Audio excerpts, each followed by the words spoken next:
kutoka kijiji cha Kilimani, wadi ya Lukuyani, kaunti ya Kakamega, inaendelea kuishi kwa hofu kufuatia kutoweka kwa mpendwa wao aliyeripotiwa kupotea mapema mwezi huu. Miaka 15 baadaye, baada ya mumewe pia kupotea na maiti yake kupatikana katika hifadhi moja ya wafu jijini Eldoret. Familia hii inasema mama yao Roida Mihiga Kagoni mwenye umri wa miaka 63 aliondoka kwenda katika kanisa la New Life jijini Eldoret Jumapili ya tarehe 6 mwezi huu, ila hakurejea, huku juhudi za kumtafuta hadi sasa zikiambulia patupu. Na kulingana na majirani, mume wake ama mume wa mwanamke huyo alipotea mwaka wa 2010, na baada ya miezi 6 ya kumtafuta, maiti yake ilipatikana katika hifadhi ya maiti ya Eldoret katika mazingira tatanishi, huku familia hiyo sasa ikiitaka serikali kuingilia kati na kuwasaidia kumpata mpendwa wao, wakihofia huenda aliyomsibu mumewe akamfika.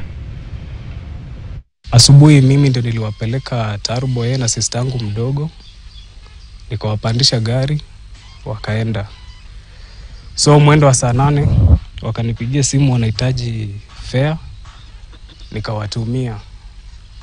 Baada ya dakika 10 nikaelezwa mama amewapotelea. Mzee wake alitoweka. Mzee alipotoweka, nakumbuka ilikuwa bia mwezi kama huu, 14 years back.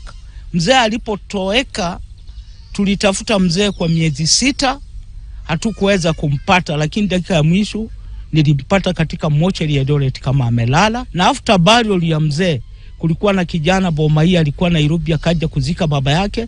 Aliporudi Nairobi 2 weeks tena tukaitwa, kijana amelala. Tukaenda kubeba kijana, tukaleta, tukazika.